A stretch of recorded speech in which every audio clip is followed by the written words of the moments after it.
द्वारत मया कत्तं सब अपराधं खमतु मे भन्ते द्वितीयंपि ओकासवन्दामि भन्ते द्वारतेन मया कत्तं सब अपराधं खमतु मे भन्ते तृतीयंपि ओकासवन्दामि भन्ते द्वारतेन मया कत्तं सब अपराधं खमतु मे भन्ते ओकास अहं भन्ते ईशरणेन आजीव अट्टमगशीलं धम्मं याचामि अनुगहं कृत्वा शीलं देत मे भन्ते द्वितीयंपि ओकास अहं भन्ते ईशरणेन आजीव अट्टमगशीलं धम्मं याचामि अनुगहं कृत्वा शीलं देत मे भन्ते तृतीयंपि ओकासहं भन्ते ईशरणेन आजीवट्टमग्गशीलं धम्मं याचामि अनुगहं कृत्वा शीलं देत मे भन्ते යමහං වදාමි ත්වං වදේත. आं भन्ते නමෝ තස්ස භගවතෝ අරහතෝ සම්මා සම්බුද්දස්ස. नमो तस्स भगवतो अरहतो सम्मा सम्बुद्धस्स नमो तस्स भगवतो अरहतो सम्मा सम्बुद्धस्स नमो तस्स भगवतो अरहतो सम्मा सम्बुद्धस्स බුද්ධං සරණං ගච්ඡාමි. बुद्धं शरणं गच्छामि ධම්මං සරණං ගච්ඡාමි. धम्मं शरणं गच्छामि සංඝං සරණං ගච්ඡාමි. संघं शरणं गच्छामि ဒ ුතියම්පි බුද්ධං සරණං ගච්ඡාමි. ဒ ුතියම්පි බුද්ධं शरणं गच्छामि ဒ ුතියම්පි ධම්මං සරණං ගච්ඡාමි. ဒ ුතියම්පි ධම්මं शरणं गच्छामि ဒ ුතියම්පි සංඝං සරණං ගච්ඡාමි. ဒ ුතියම්පි සංඝं शरणं गच्छामि තතියම්පි බුද්ධං සරණං ගච්ඡාමි. තතියම්පි බුද්ධං शरणं गच्छामि තතියම්පි ධම්මං සරණං ගච්ඡාමි. තතියම්පි ධම්මං शरणं गच्छामි තතියම්පි සංඝං සරණං ගච්ඡාමි. තතියම්පි සංඝං शरणं गच्छामि සරණාගමනං සම්පුන්නං. ආම්භන්තේ පානාතිපාතා වේරමණී සික්ඛාපදං සමාදියාමි. පානාතිපාතා වේරමණී සික්ඛාපදං සමාදියාමි අදින්නාදානා වේරමණී සික්ඛාපදං සමාදියාමි. අදින්නදානා වේරමණී සික්ඛාපදං සමාදියාමි කාමේසු මිච්ඡාචාරා වේරමණී සික්ඛාපදං සමාදියාමි.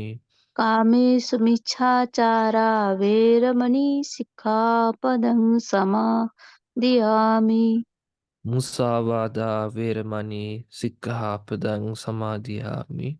මුසාවාදා වේරමණී සික්ඛාපදං සමාදියාමි පිසුනා වාචා වේරමණී සික්ඛාපදං සමාදියාමි. පිසුනා වාචා වේරමණී සික්ඛාපදං සමාදියාමි පරුසා වාචා වේරමණී සික්ඛාපදං සමාදියාමි. පරුසා වාචා වේරමණී සික්ඛාපදං සමාදියාමි Sampappalapa veramani sikkhapadang samadhiyami. Sampappalapa veramani sikkhapadam samadhiyami. Micca ajiva veramani sikkhapadang samadhiyami. Miccha ajiva veramani sikkhapadam samadhiyami. Tisranena saddhing ajivattamaka silang dhammang sadhukang surakitang katva apamadena sampade tabbang. Bhante. Sadhu. Sadhu, sadhu, sadhu.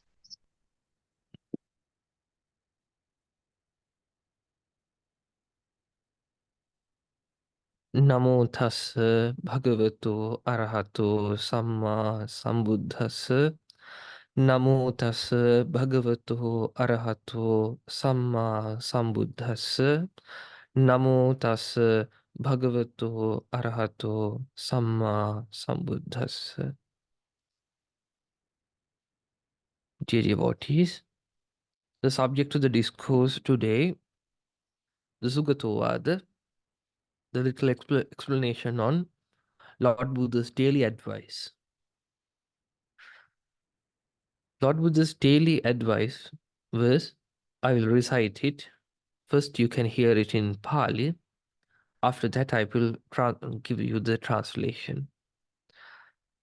Apamadena bhikkhave sampadeta durlabho buddhotpadho lokasmin durlabho manusatta patilabho durlabha khana sampatti durlabha pabbaccha durlabhang saddhamma savanang durlabho sappurisa sangsevo Arabhata Nikamata Yunjata Buddha Sasane Dunata Machuno Senang Nalagharang Kuncharo Yo imasmin Dhamma Vinaye Apamato Vihesati Pahaya Jati Sansarang Dukkha Santang Karisati. The translation is, monks, strive with heedfulness. Rare is it that the Buddhas arise in the world. Rare is it that ones obtain a human birth.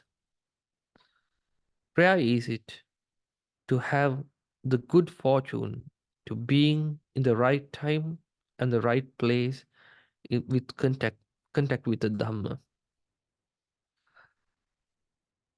Next one is, rare is to have ordination, monkhood. Rare is it that there is the opportunity for listening to the Dhamma. And rare is that to have association with Kalyana Mitra, the good friends who knows the Dhamma. Then Lord Buddha invited us in this way: start, live, and apply the teachings of the Lord Buddha. Destroy the army of Mara like a tusker who demolishes a reed house. If someone practices this Dhamma and discipline impromptu, without delay, he will cease suffering by ending the cycle of birth and rebirth, samsara, forever. That is the simple meaning of the sugatovaad. According to the Buddhist culture, Lord Buddha used to advise his monks 3 times per day with these stanzas.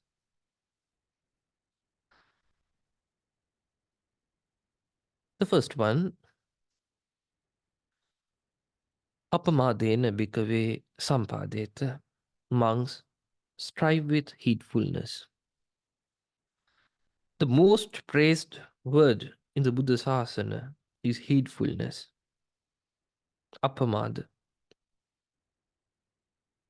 not being delayed. You may have heard about a famous stanza in Dhammapada. Appamado amata padang, pamado machuno padang, appamata namiyanti, ye pamata yatamata. The person who is in heedfulness will end the death and all sufferings.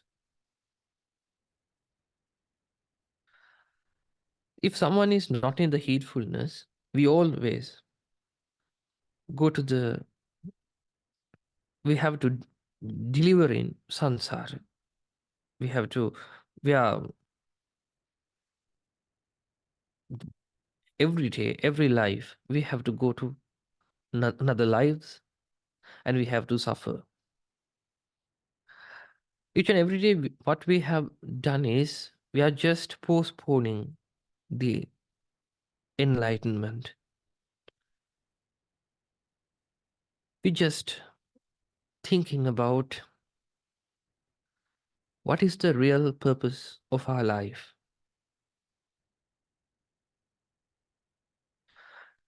You may heard there are two main two ideas that which people get who are seeking for the truth of the life. Those are we called Atta Kilamatthana Yoga and Kamasukallikhana Yoga. If someone seeking for the truth of the life, the reality of the life, the most satisfying thing of the life,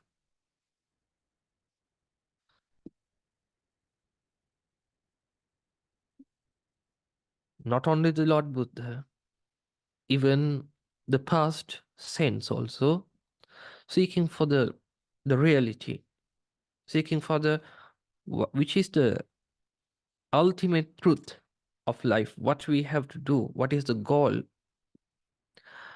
So most of people thought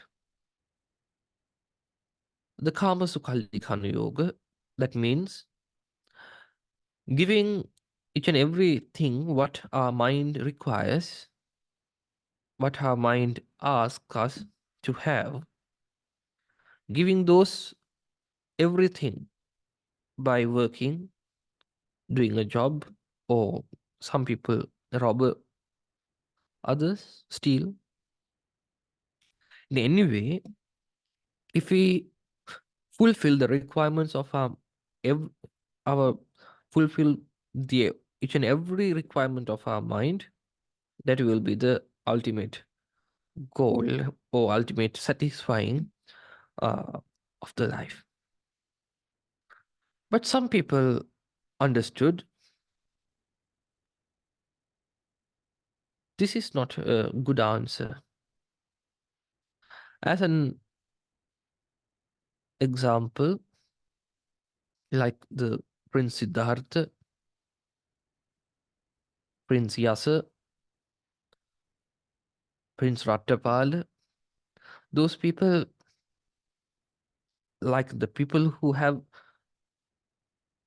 an unlimited wealth, they understood the giving each and everything and fulfilling desires is not a it is not the real way. It will not give you any satisfying. Because why? There are main two types of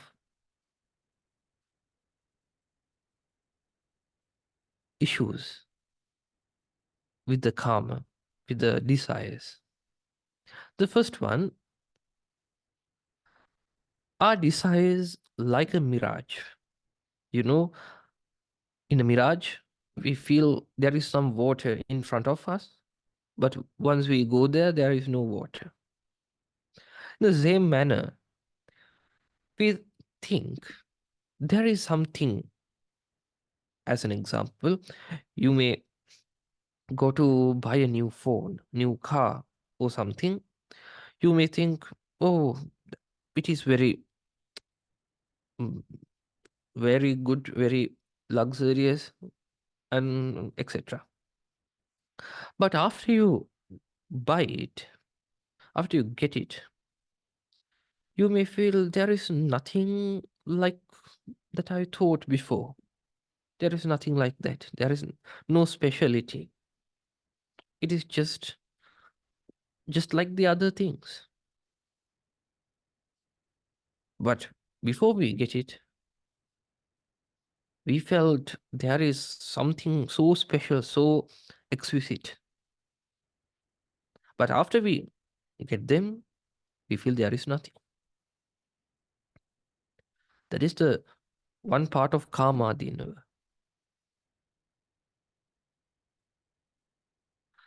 The next one, each and every desire we have to experience with our six sense bases. It might be a consciousness of eye, or cognition of ear, cognition of nose, tongue, body, or mind.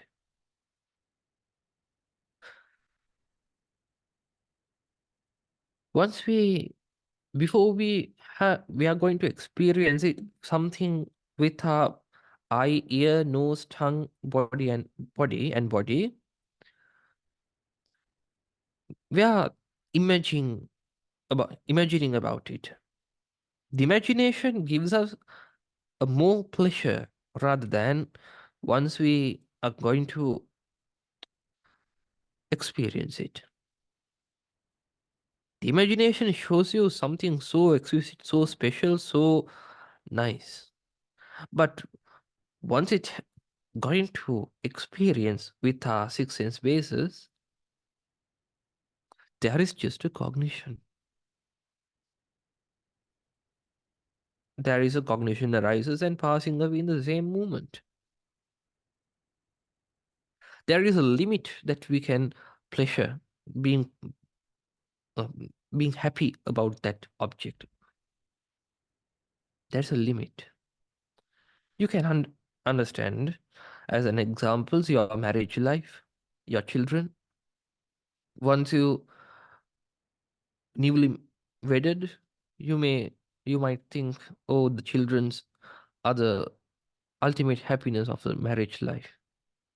But after you have children, you will understand, oh, there is nothing, there is nothing like special. It's like a mirage. Before you get it, you felt there is so nice, so exquisite. So those are the two aspects. Some people thought I have to fulfill my all kind of desires, and some people understood the fulfilling desires is not satiated. It will not stop any day. So if I give the sadness, suffering to the body and mind, if I reject each and every requirement of the mind and body, that would gives me the liberation, enlightenment. I can get rid of the samsara. So, but Lord Buddha understood those two ideologies are not lead to nibbana, not lead to enlightenment. So he teaches the Majjhima Patipada, the middle path. The middle path, he just rejected some sins which leads to the bad consequences in return, and he give the right vision and right mindfulness,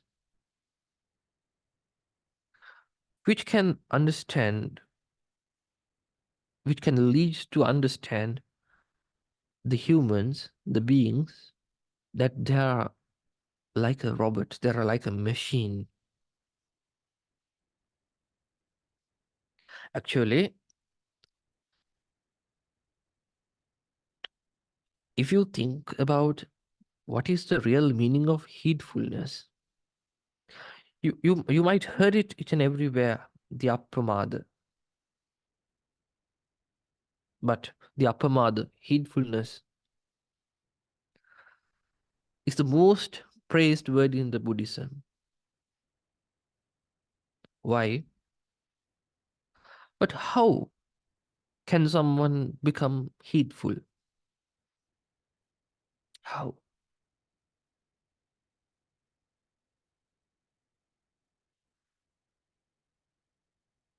The main key to become a sotapanna is yoniso manasikara. You may heard that. That is the main thing which we need to fulfill. What is yoniso manasikara? The normal, simple translation is right attention.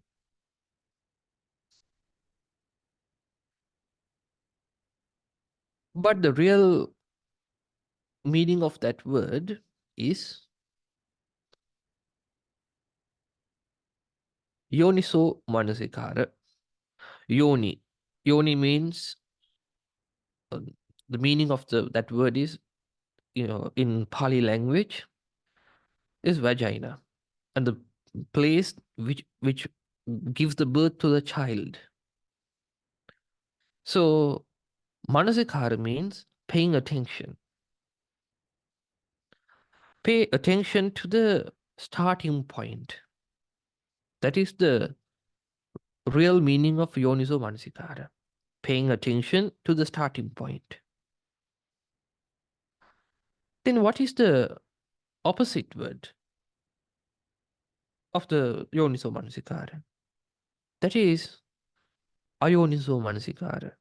Ayoniso manasikara. Ayoniso manasikara mean, if that is in the starting point, that would be the outside. Paying attention to the outside.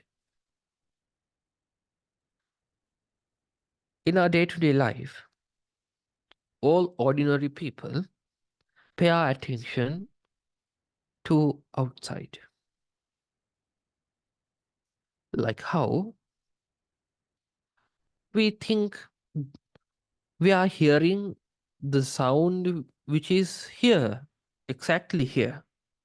And I'm seeing the things which are exactly existing in front of me. And I'm thinking about the problem which is really existing. In the same manner, we think the real things in the world I am experiencing. That is the paying attention to the outside. Oh, here is sound, there is objects, there is taste, tangibles, and there's a real problem, the family matter or something. That the I'm thinking about the real independent problem or independent thing. But Yoniso Manasikara means he pay his attention to himself, to his mind, to his heart. How? He starts to understand each and everything by the starting point.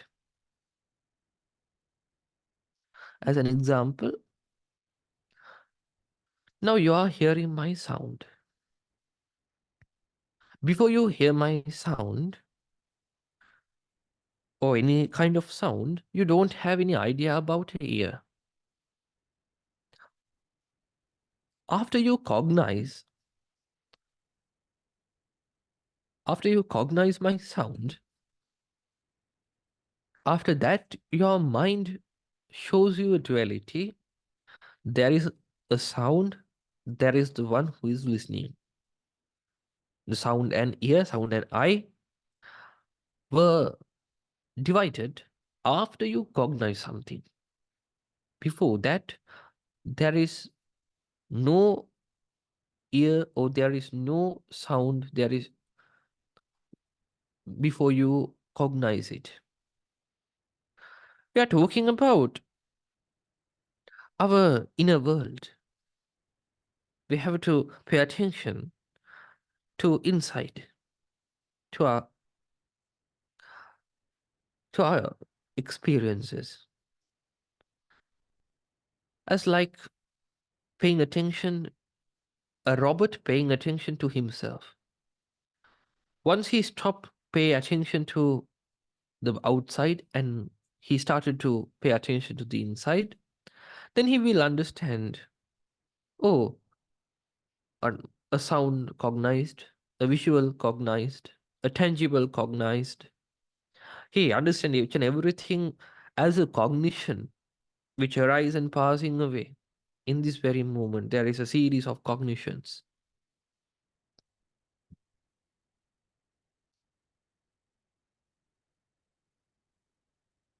That is called Yoniso Manasikara. The robot's going to understand that he is a machine. He's not a self. He's not a soul.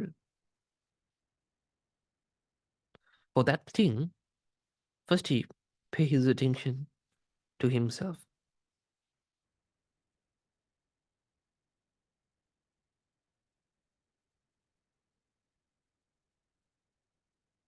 Usually, when we do vipassana, the meditations which leads to nibbana, there are several methods we can do vipassana. First one, we can do the satipatthana method. That means the paying a mindfulness, four bases of the mindfulness. Or we can practice the vipassana by panchakanda, five clicking aggregates. And another method by six sense bases.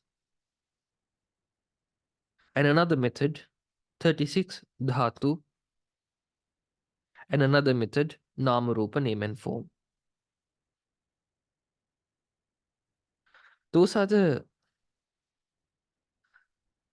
ways which can lead to vipassana. We can do vipassana. The heedfulness means we are going to be heedful with these practices and we always overcome from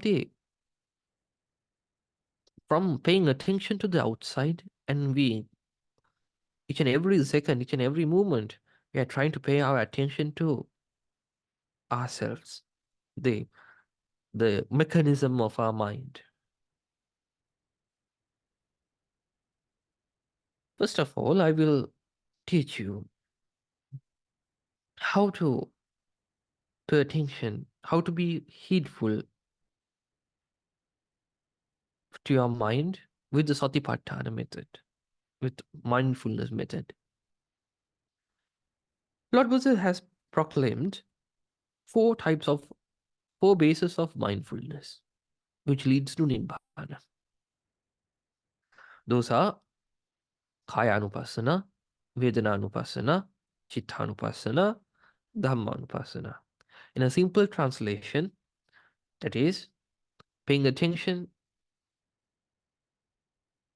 be mindful to our body, be mindful to our sensations, be mindful to our thoughts, be mindful to our emotions, moods and emotions. This is the four ways, four bases of mindfulness.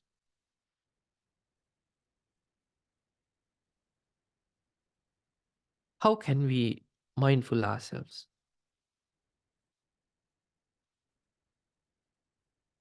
In the day-to-day life also, The outsider will understand a problem rather than who is in the problem. Some people, you can imagine, some several people mm, got in a trouble in somewhere, then they are blaming each other. So who is in that problem will not understand the reality. But the outsider can understand, oh, there is nothing to do like that. There is a small issue you can solve. But the who is in the who is living in the middle of the problem, he will not understand the reality.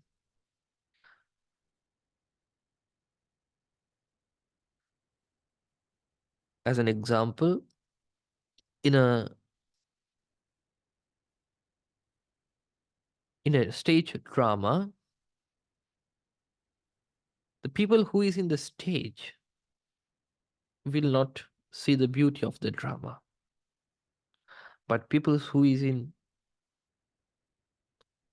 the chairs, who is in outside of the stage, they will see the real beauty of the drama.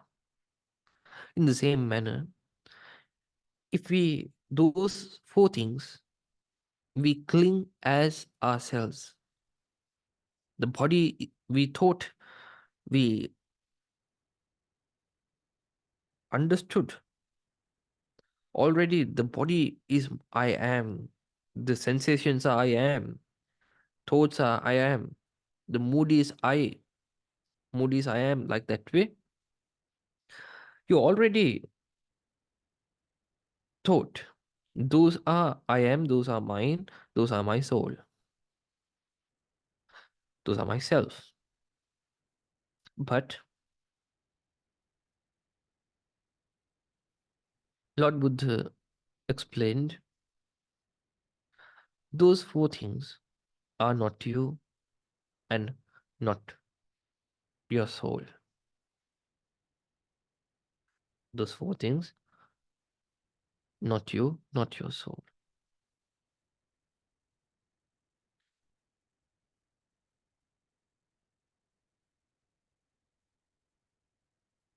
How to be mindful to your body? Before that, I have to explain how to become mindful, how to being a witness, how to see something as an outsider, or how to observe something. If you look at your nails, you can look into your nails, you can observe your nails, because the nails are not you. You are you are an outsider from the nails. That means the observer always existing the outside of the observation. Observer always outside from the observation. So, in the same manner, once we're going to be mindful something, be a witness to something, going to observe something, indirectly we understand this is not me. This is something external. That's why I can observe it. Actually, those four things are a cause and effect, a mechanism,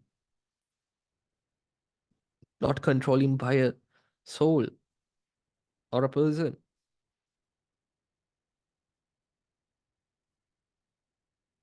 How to be mindful to our body? In the simplest manner, we can mindful to our posture. Once we sitting, We can observe our posture, head to toe, how my body is existing. You just observe. Oh, like you are touching your face and body with a towel. You can observe your whole body, the posture with your mind. Oh, my forehead, my head, nose, cheeks, chin, neck, and etc. And once you are walking, then also you can be mindful to your posture. Once you do something with your hand, you can watch your hand, watch your fingers, how your fingers works. You always can take your attention to inside, to yourself, to your body, because those are the four things which we cling as we are ourselves. That's why we are going to observe it and understand those are not me, not mine, not my soul. While you're walking, while you're sitting, while you're standing, even while you're sleeping, you're going to be mindful with your posture. You're going to be mindful how you are sitting, how you are sleeping, how is your legs existing, how is your hands existing. You always watch your body with your mind. This is a very nice way to take our attention, take our mind into inside. Because once we talk about the noble truths, the main the main point of suffering is sankhara dukkha. That means if someone thinks about the ultimate truth of the life, he will understand the ultimate truth of the life is suffering, stress.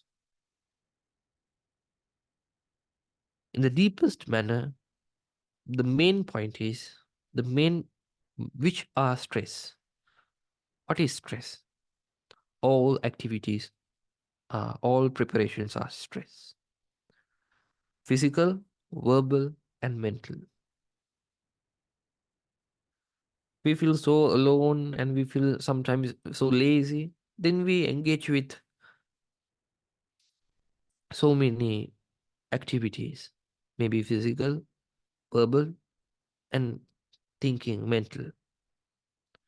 But those all four things only gives you a stress, nothing else. Finally, there is nothing remains. You just have a stress. You just have a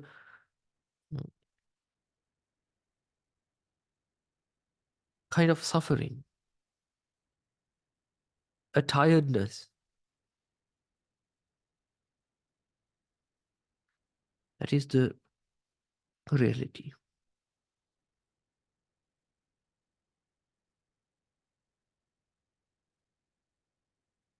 You can understand once you go somewhere. As an example, so the day you got a new child, the day you married, uh, a day you go to a vacation or trip, each and every time, after each and every activity, just a tiredness, just a stress remains with you, nothing else. If you look into the Prince Siddhartha's life, Lord Buddha's lay life, he also understood that suffering, that stress in his lay life. Because why? As an example, in the morning, he might sleep with the Princess Yashodhara. Then after that, he might think to go to have a bath from his servants. Then he bathe. After that, he will he may think to enjoy some food. Then it also become boring. Then he will go to looking to a dance.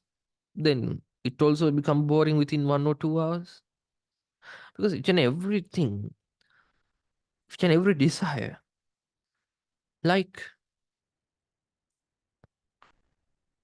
a mirage.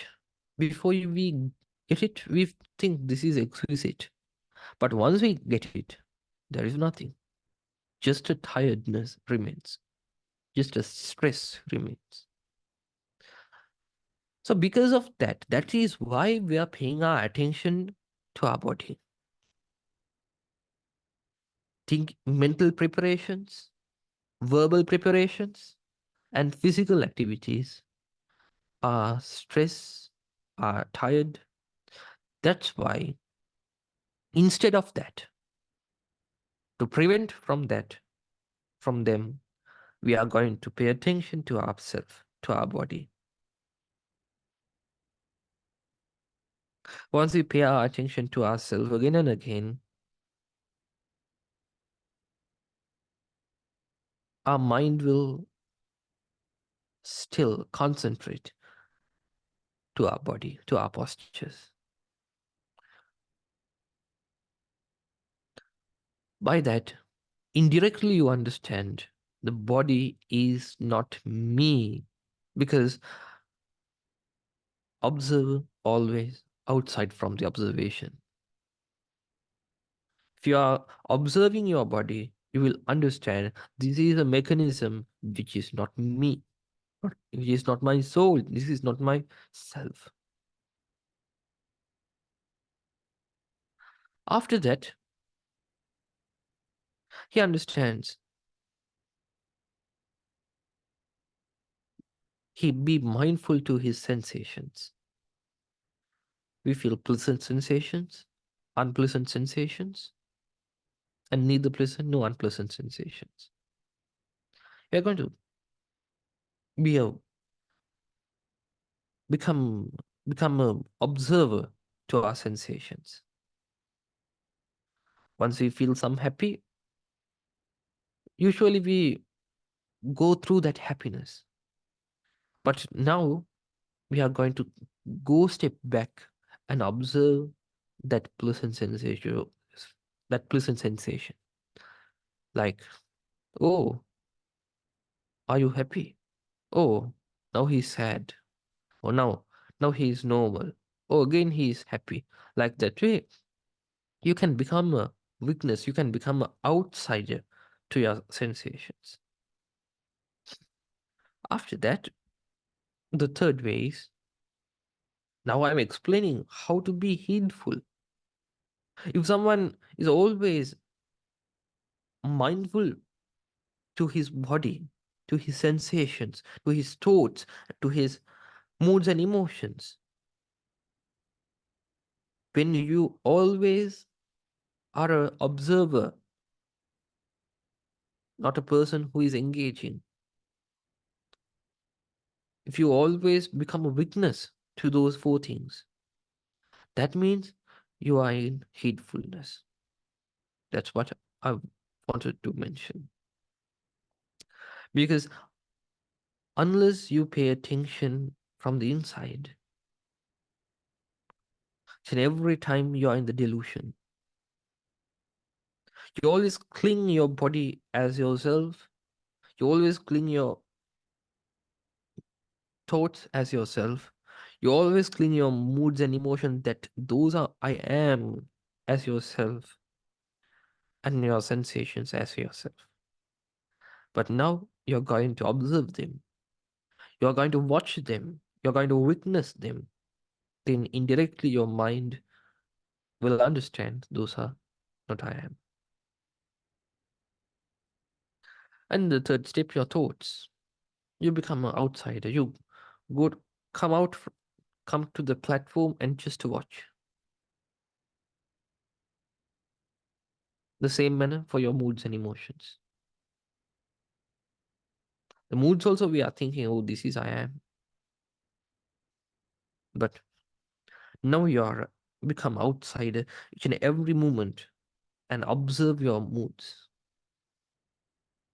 Oh, are you sleepy? Oh, are you lazy? Or are you sad? Just observing your emotion. Are you feeling love or kindness? In the same manner, always come step back and just observe. That is the way we can overcome from each and every kind of suffering, each and every kind of problem, each and every kind of mental, even mental disease. If you are going to be a witness to our body sensations, thoughts, moods, and emotions, that is the best way to get rid of all kind of sufferings. There is no other way. Asking help from a god will not give a proper solution.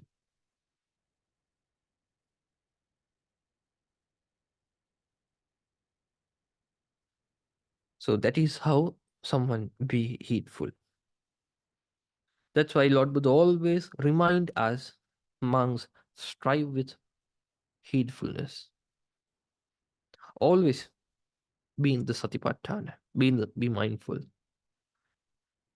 Always be heedful to look at the world from inside.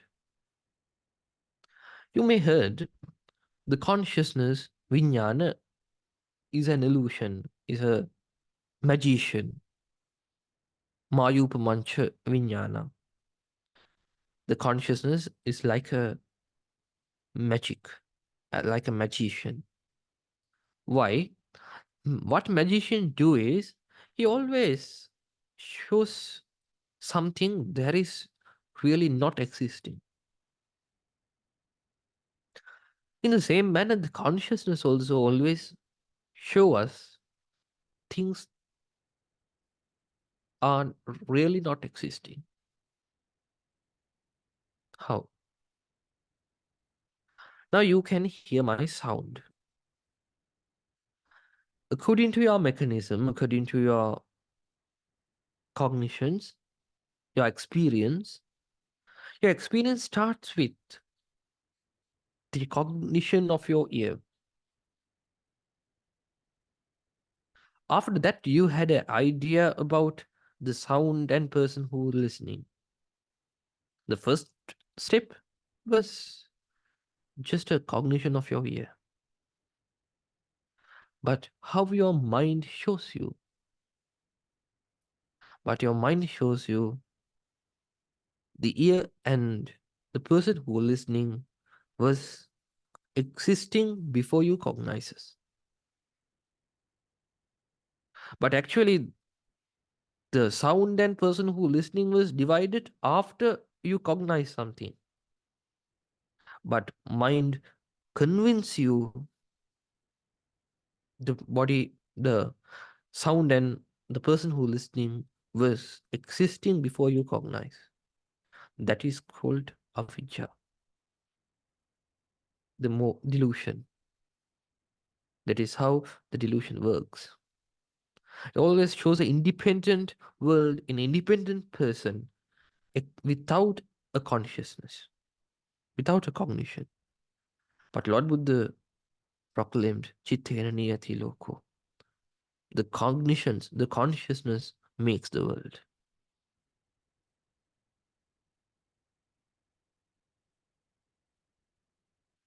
It is not something hard to understand.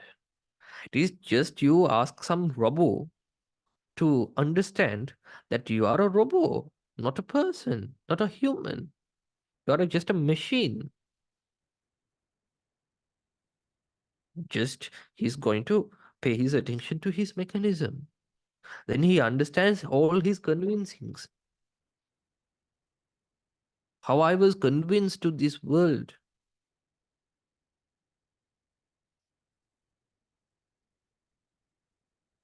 For that reason, we are paying our attention to our body sensations, thoughts, and our moods and emotions, which leads to understand this everything. There is nothing I am, there is nothing mine, there is nothing my soul. Each and everything is just a mechanism which works with a cause and effect. The body works with the fuel of food, the cause of food. The sensations works once you contact with something, then some sensations arises. When the contact is gone, the sensation is also passing away. Once once some kind of a mm, object comes to your mind, then the thoughts come. Without namarupa, without name and form, there is no thoughts. The moods and emotions also same. Once we pay some attention to something, then our moods arises. Once we stop the paying attention like that, the mood will go on, will be gone. That is the this is totally a mechanism, totally a mere merely a non-soul cause and effect. So that is how we are going to heedful in our life. Each and every time we are paying attention to insight, to our cognitions, the starting point, yoniso manasikara, the starting point of our experience. Starting point is cognizing consciousness, cognizing the step of cognizing. Oh, uh, a cognition of you. Oh, cognition of I. Oh, cognition of mind. Like that way, you are not paying your attention to outside. You just pay attention to inside, to your mechanism. Then you will understand the series of cognitions like a river flowing each and every second.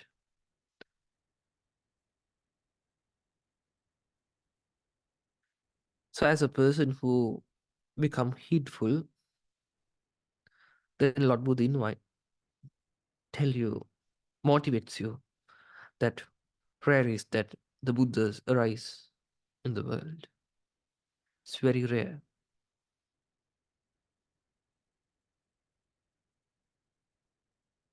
This Lord Buddha has proclaimed there is not only a one world. There is so many solar systems, so many earths, so many humans worlds, so many heavens existing in the universe. There is uncountable. Once some earth going to vanish, then another earth will arise. The existing will not stop. For an example to this, for this earth which we are living now, the starting of this earth and to vanishing, there are only 5 Lord Buddhas will arise. The Gautama Lord Buddha, our Lord Buddha was the fourth one who become a Buddha in this earth. After that, the Lord Buddha Metta will become a, a Buddha after a very long time. After his time period, again, there is no Buddha, no any person who understood the reality of life and a way to get rid of samsara. Then he will, then finally the earth will stop. earth will vanish. So this is the way.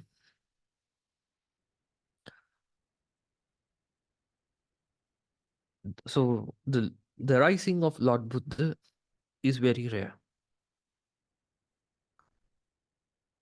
And Dullabha Manusatta Patilabo.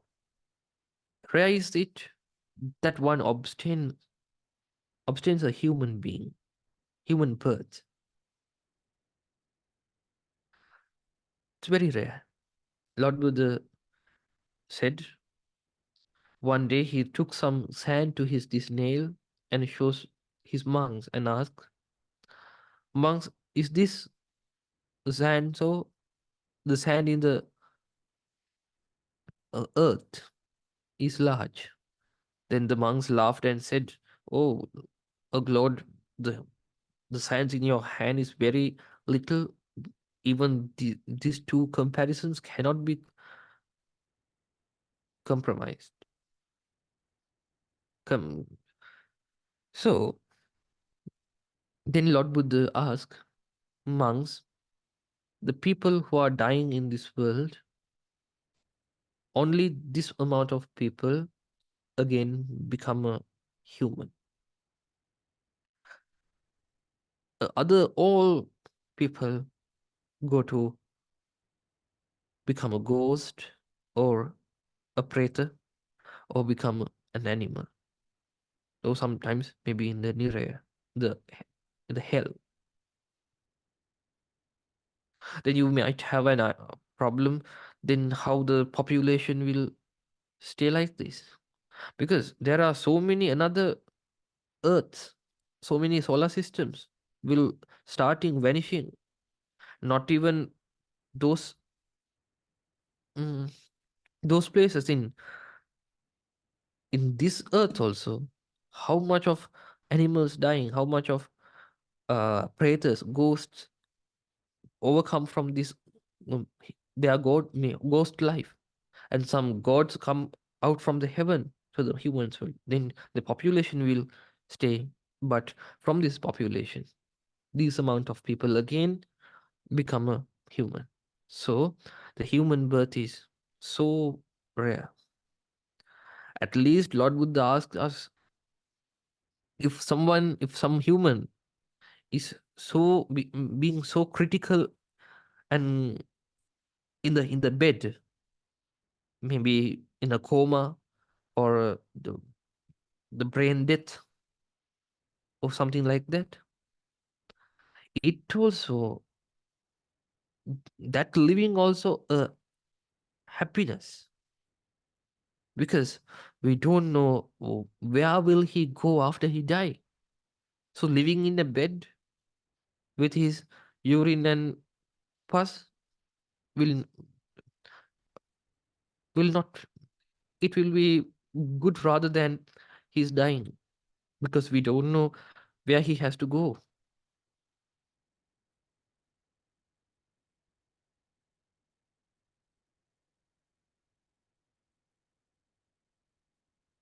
Then Lord Buddha said, rare is it to have good fortune of being in the right time and place to come in contact with the Dhamma.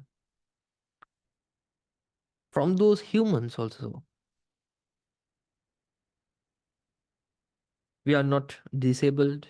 We can see our eyes, we can hear from our ears, and we are not mentally disabled. We are mentally also enabled. Our mentality also good, and we are living in a area where I can, or a family background where I can listen to Dhamma, where I can lead the faith to the Lord Buddha, not the reality of the life where we contact. So this kind of timing and place is very rare from the humans world. And rare is to have ordination, monkhood. It's very rare to being a monk, because The monks are the people who get rid of all kind of worldly things and just concentrate on their own spiritual growth. It's very hard to do for someone ordinary. It needs a good um, motivation. So next one, rise to rise it that there is the opportunity for listening to the Dhamma. Listening the real Dhamma is so hard. So many Buddhists will be in India, but very rare who listen to the Dhamma. From those Dhamma talks also, the Dhamma which leads to Nibbana. And it is very rare to have the association of good friends, Kalyana Mitta, who explains you the Dhamma, who describes you the Dhamma, who advises you for this path. As the people who got those everything Lord Buddha invited us, Arabata, start, Nikamata, leave now, Yunjata, apply now, Buddha Sahasane, the teachings of the Buddha, and destroy the army of Mara like a tusker who demolishes a reed house. If someone practice this Dhamma and discipline impromptu, without delay, he will cease suffering by ending the cycle of birth and rebirth, samsara, forever. That is the sugatovaad. In this manner, Lord Buddha motivates his monks 3 times per day. So we also can recite the sugatovaad and motivate ourselves with heedfulness. Heedful for what? Heedful to being a witness to our body, heedful to being a witness to our sensations, being heedful to being a witness to our thoughts, our moods and emotions, and be heedful to see the impermanence of life, impermanence of everything. Lord Buddha said, Nandi Dukkhasa Sambhava. The being happy is the starting point of the suffering. The happiness, being happy about something, is the starting point of the suffering. So Lord Buddha asks us to become, be afraid of the happiness. Because why? It always carries a suffering with it. As an example, once you have got a child, then you will be so happy. But with that happiness, to protect your child, you have to suffer. If your child dies, then you have to suffer. If your child become disabled, then you have to suffer. When your child disobey you, then you have to suffer. The happiness is the start of the suffering. So Lord Buddha asks us to afraid of the being happy. Always see the impermanence.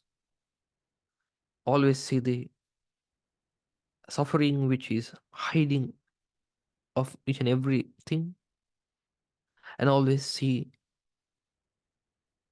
the anatta, non-soul, non-self, that is as a mechanism, as a work of a cause and effect, like a machine, like a computer program.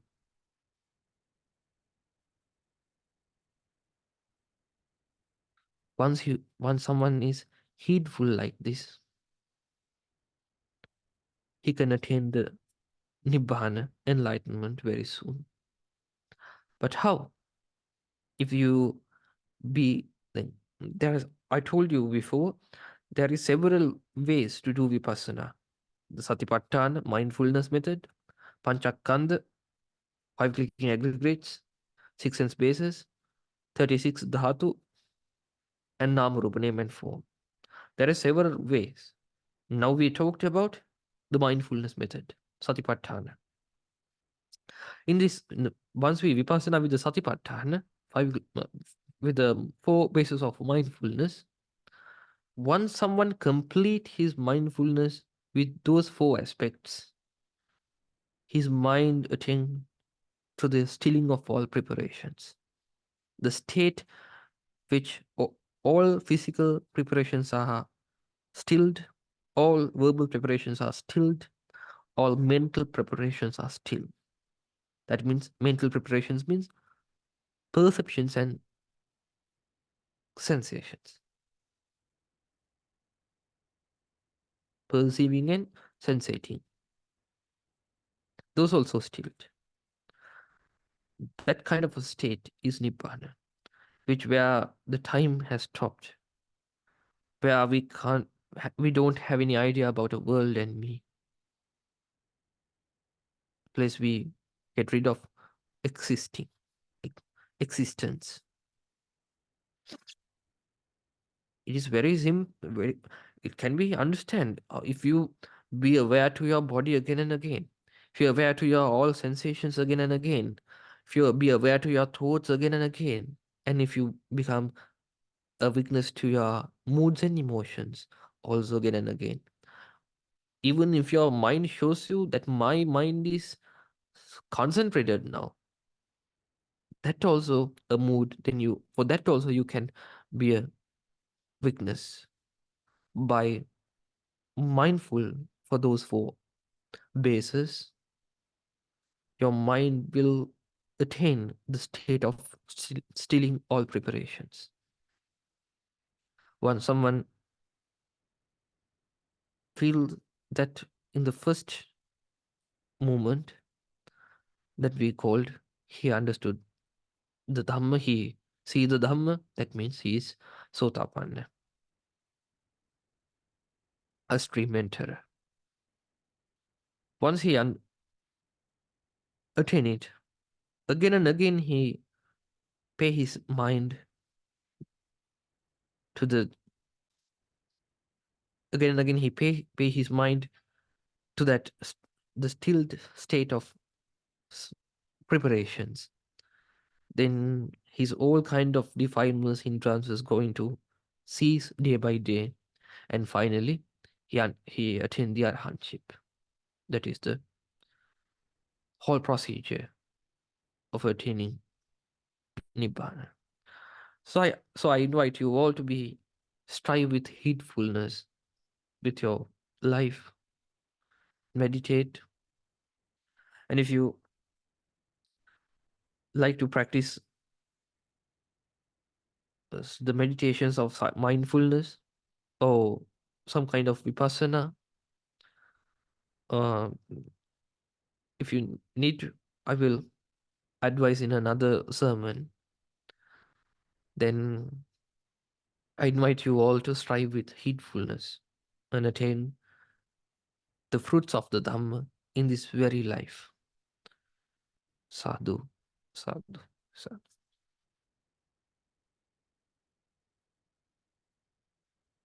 Now we can share the merits with the gods and our late relatives.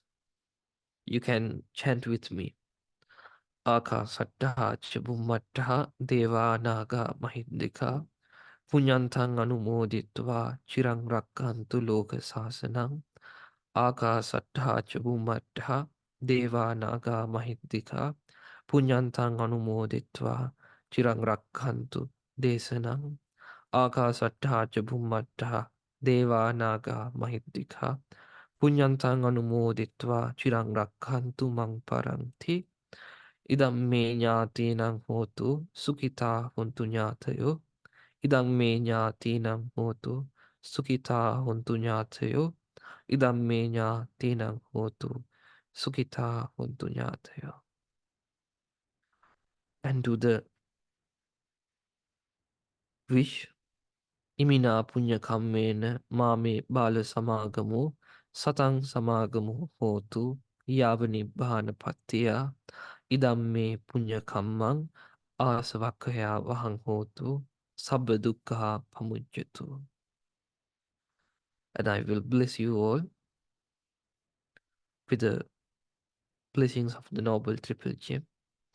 Sabbhitiyo vivajjantu, sabba rogo vinasatu, mate bhavattvantarayo, sukhi dighayu ko bhava, bhavatu sabba mangalang, rakhantu sabba devata, sabba buddhanubhavena, sabba dhammanubhavena, sabba sanghanubhavena, sada suddhi bhavantu te. Sukhi hotu, digayuko hotu, nibbana pachayo hotu. Sadhu Sadhu Sadhu. Thank you, Bhante. You're welcome. Thank you, Bhante. कोणाला काही प्रश्न आहेत का?